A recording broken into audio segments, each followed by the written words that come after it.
আসসালামু আলাইকুম বন্ধুরা, খালিদাস কিচেনে আপনাদের স্বাগত জানাই। আজ আমি আপনাদের সাথে চিকেন বিরিয়ানির রেসিপি শেয়ার করব। একদম সহজভাবে ঘরোয়া পদ্ধতিতে চিকেন বিরিয়ানি আপনারা বাড়িতে তৈরি করে ফেলতে পারবেন। আর এই বিরিয়ানিটা দোকানের মতো ঝরঝরে আর একদমই পারফেক্ট তৈরি হবে। আর বন্ধুরা, এত সহজে যে বিরিয়ানি তৈরি করা যায়, এই ভিডিওটা পুরোটা না দেখলে আপনারা বিশ্বাসই করতে পারবেন না। আর যারা প্রথম বিরিয়ানি তৈরি করছেন, বাজারে বিরিয়ানি তৈরি করলে পারফেক্ট হয় না, তারা এই ভিডিওটি দেখে বাড়িতে বানাতে পারবেন। একদমই দোকানের মতো পারফেক্ট তৈরি হবে। তাই বন্ধুরা, আপনারা এই ভিডিওটা পুরোটা দেখতে থাকুন। আশা করছি সকলের খুব ভালো লাগবে। আর আপনারা যদি আমার চ্যানেলে নতুন হয়ে থাকেন, তাহলে অবশ্যই আমার চ্যানেলটিকে সাবস্ক্রাইব করে দেবেন। বিরিয়ানি তৈরি করার জন্য আমি এখানে 500 গ্রাম মতো বাসমতি চাল নিয়েছি। এখানে একটি ছোট্ট টিপস, আপনারা বিরিয়ানির চালটি যত ভালো নেবেন ততই কিন্তু বিরিয়ানিটা খেতে ভালো লাগবে। এখন আমি চালটির মধ্যে পরিমাণ মতো জল দিয়ে এটিকে আমি আধা 1 ঘন্টা রেখে দেব।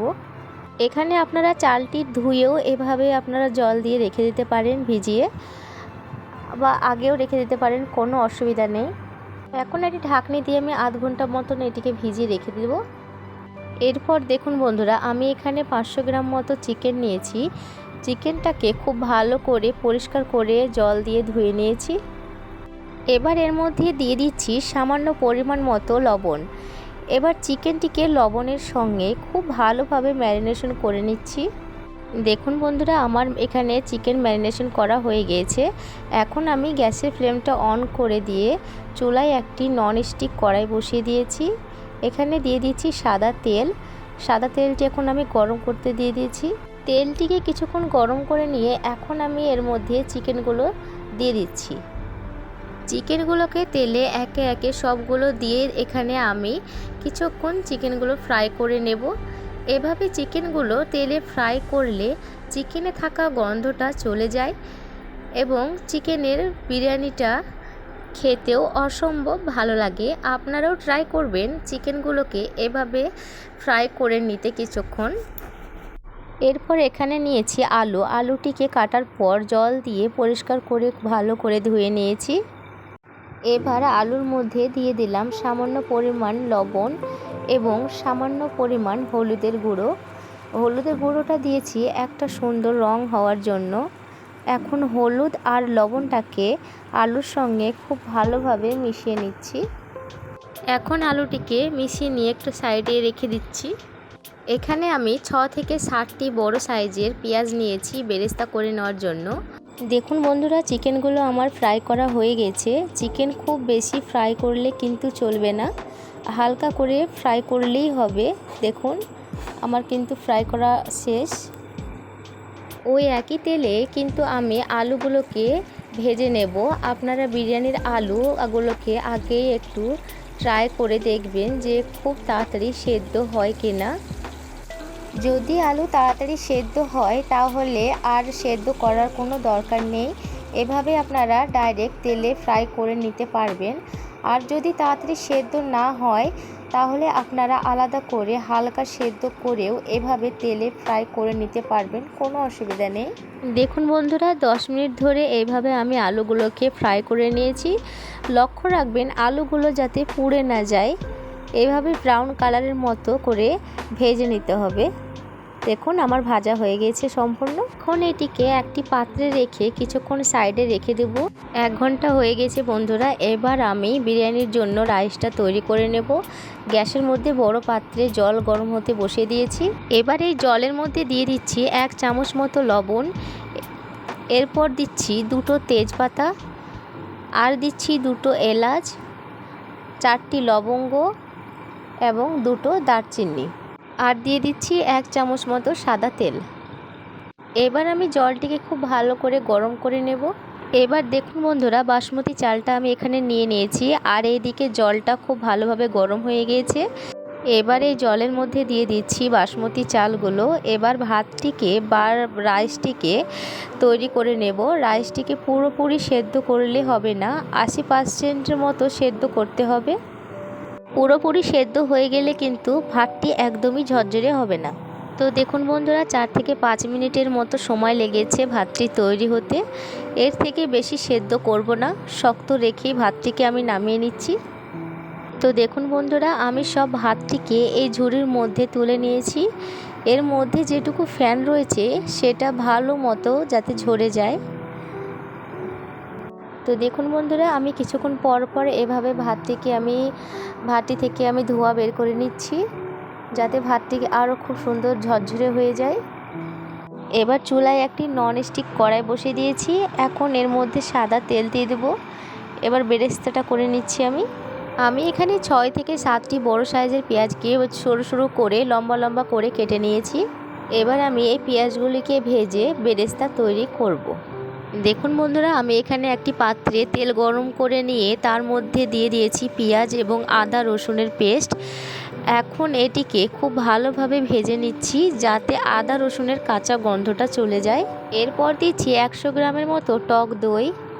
দইটা দেওয়ার পর আবারও খুব ভালোভাবে টেনে নিচ্ছি, যাতে মশলার সঙ্গে দইটি খুব ভালোভাবে মিশে যায়। এখন দিয়ে দিচ্ছি এর মধ্যে টমেটো এবং কাজু বাদামের পেস্ট। চিকেনে কাজু বাদামের পেস্ট দিলে আরও বেশি সুস্বাদু লাগে খেতে। আপনারা অবশ্যই ট্রাই করবেন কাজু বাদাম দিতে। এখন কাজু বাদামটিকে মশলার সঙ্গে খুব ভালোভাবে মিশিয়ে নিচ্ছি। দেখুন বন্ধুরা, কাজু বাদামটিকে মশলার সঙ্গে ভালোভাবে মিশানো হয়ে গেছে। এখন এই মশলার মধ্যে স্বাদ মতো লবণ দিয়ে এটি আরও কিছুক্ষণ মিশিয়ে নিচ্ছি। এখন এর মধ্যে দিয়ে দেব ফ্রাই করে রাখা চিকেনগুলো। দেখুন বন্ধুরা, মশলার মধ্যে সব চিকেনগুলো দিয়ে দিয়েছি। এখন চিকেনটিকে মশলার সঙ্গে খুব ভালোভাবে মিশিয়ে নিচ্ছি, যাতে মশলার সঙ্গে খুব ভালোভাবে মিশিয়ে যায়। চিকেনটিকে মশলার সঙ্গে খুব ভালোভাবে মেশানো হয়ে গেছে। চিকেনটি ভাজার সময় অর্ধেক সেদ্ধ হয়ে গেছে। বাকিটা চিকেন থেকে যে জল বের হয় সেটিতেই পুরোটা সেদ্ধ হয়ে যাবে। তাই আমি এক্সট্রা আর কোনো জল ব্যবহার করছি না। এখন এটিকে ঢাকনা চাপা দিয়ে 10 মিনিট এর মতো রেখে দেব। বাকিটা 10 মিনিটের মধ্যেই সেদ্ধ হয়ে যাবে। 10 মিনিট হয়ে গেছে বন্ধুরা। আমি মাঝখানে একবার ঢাকনা খুলে নাড়াচাড়া করে দিয়েছিলাম। তো দেখুন, চিকেনটা আমার ভালো মতো তৈরি হয়ে গেছে। এখন এটিকে কিছুক্ষণ নাড়াচাড়া করে নিয়ে এটিকে আমি একটু সাইডে রেখে দেব। এবার আমি বিরিয়ানির লেয়ারগুলো তৈরি করব। তার জন্য এখানে নিয়েছি বড় ডেচকি। এবারে ডেচকির মধ্যে দিয়ে দিচ্ছি 2 চামচ মতো সাদা তেল। এখানে আপনারা ঘিও ব্যবহার করতে পারেন। এবার তেলটিকে দিয়ে এটিকে খুব ভালোভাবে চারিদিকটা ঘুরিয়ে ঘুরিয়ে আমি মাখিয়ে নিচ্ছি। তেলটিকে খুব ভালোভাবে চারিপাশটা লাগিয়ে নিয়েছি। এখন এর মধ্যে দিয়ে দিচ্ছি সামান্য পরিমাণ রাইস বা ভাত। এখন এর মধ্যে দিয়ে দিচ্ছি আলুটিকে চারিপাশটা এভাবে একটি একটি করে দিয়ে দিতে হবে। দেখুন, আমার আলুগুলো দেওয়া হয়ে গেছে। এখন এর মধ্যে দিয়ে দিচ্ছি চিকেনগুলোকে এভাবে চারিপাশটা সারিয়ে দিতে হবে। এখন এর মধ্যে দিয়ে দিচ্ছি পেঁয়াজের বেরেস্তাগুলোকে এভাবে চারিপাশে দিয়ে দিচ্ছি। এখন দিচ্ছি 2 চামচের মতো গাওয়া ঘি। এবার দিয়ে দিচ্ছি বিরিয়ানি মশলা, আর দিচ্ছি সাদা তেল 1 চামচ, আর দিয়ে দিলাম এখানে কিছু কিশমিশ। এর ওপর থেকে আবার ভাতের লেয়ার তৈরি করে নেব। ঠিক একই রকম প্রসেসে আমি এখানে চিকেন আর বাকি পেস্তাগুলো আমি এখানে দিয়ে দিলাম। বাকি আলু আর চিকেনগুলো আমি এখানে সব দিয়ে দিয়েছি, বেরেস্তাও দিয়ে দিয়েছি। এখন এর উপরে বাকি ভাতগুলো আমি সব এখানে দিয়ে দেব। বাকি ভাতগুলো আমার এখানে সব দেওয়া হয়ে গেছে। এখন এর মধ্যে 2 চামচ মতো গাওয়া ঘি আমি এখানে অ্যাড করে দিচ্ছি। ঘিটাকে চারিপাশটাতে এইভাবে একটু একটু করে ভাতের মাঝামাঝিতে দিয়ে দিচ্ছি। আর দিচ্ছি এখানে বিরিয়ানি কালার ফুড। এই কালার ফুডটি দিলে বিরিয়ানির একটি সুন্দর একটি কালার আসবে। এখন ডেচকির চারিপাশটাতে আমি এখানে আটা লাগিয়ে নিচ্ছি। এখানে আটা দিয়ে আমি ঢাকনিটা চাপা দেব, যাতে এটা হাওয়াটা না বেরিয়ে যায়। যেহেতু এটা আমার দম বিরিয়ানি হবে, তাই এটি দিলে আমি চারিপাশটাতে আমি এভাবে ধরে ধরে আমি আটা লাগিয়ে নিচ্ছি। চারিপাশটাতে আটা লাগানো হয়ে গেছে। এখন এটিকে ঢাকনি চাপা দিয়ে দিচ্ছি। খুব ভালোভাবে আটাটাকে চেপে চেপে এটিকে ঢাকনাটাকে বসিয়ে দিচ্ছি। এবার বিরিয়ানিটি আমি দমে বসাবো। তার জন্য আমি গ্যাসের চুলায় বসিয়ে দিয়েছি। এখন আমি গ্যাসের চুলাটি অন করে দিলাম। এবার দেখুন বন্ধুরা, প্রথম 5 মিনিট গ্যাসের ফ্লেমটা হাই ফ্লেমে রেখে বিরিয়ানিটা দমে রাখতে হবে। 5 মিনিট হয়ে যাবার পর গ্যাসের ফ্লেমটা কমিয়ে 10 মিনিট দমে রাখবেন। একদমই লো ফ্লেমে রাখতে হবে তখন। সব মিলিয়ে মোট 15 মিনিট বিরিয়ানিটাকে দমে রাখতে হবে। তো দেখুন বন্ধুরা, আমি বিরিয়ানিটাকে 15 মিনিট দমে দিয়েছিলাম। বিরিয়ানিটা এখন আমার তৈরি হয়ে গেছে। এখন গ্যাসের ফ্লেমটা বন্ধ করে দিয়েছি। এখনই আমি ঢাকনাটা খুলব না, এভাবে আরও 10 মিনিট বসিয়ে রেখে দেব, তারপরে আমি ঢাকনাটা খুলব। তো দেখুন বন্ধুরা, আমি আরও 10 মিনিট এভাবে রেখে দিয়েছিলাম। এবার আপনাদেরকে দেখাচ্ছি বিরিয়ানিটা কেমন তৈরি হয়েছে। খুব সুন্দর একটা গন্ধ বেরোচ্ছে বিরিয়ানির মধ্য থেকে। এখন আমি দেখজির চারিপাশে যে আটাটি লাগিয়েছিলাম সেটি একটি ছুরির সাহায্যে আমি চারিপাশটা এভাবে আটাগুলো তুলে নিচ্ছি। এবার আমি আপনাদেরকে দেখাচ্ছি বিরিয়ানিটা কেমন তৈরি হয়েছে। খুব সুন্দর একটা গন্ধ বেরোচ্ছে বিরিয়ানির মধ্য থেকে। আর দেখুন রাইসগুলো একদমই ঝরঝরে তৈরি হয়েছে। এখন বিরিয়ানিটাকে একটি প্লেটে তুলে নিচ্ছি। তাহলে বন্ধুরা, এভাবে আপনারা বাড়িতে অবশ্যই বিরিয়ানি তৈরি করুন। আশা করছি আপনাদের সকলের রেসিপিটা খুবই ভালো লেগেছে। রেসিপিটা ভালো লাগলে লাইক, শেয়ার, কমেন্ট করতে ভুলবেন না। আর চ্যানেলটিকে অবশ্যই সাবস্ক্রাইব করে দেবেন। তাহলে বন্ধুরা, ভালো থাকবেন, সুস্থ থাকবেন। আল্লাহ হাফিজ।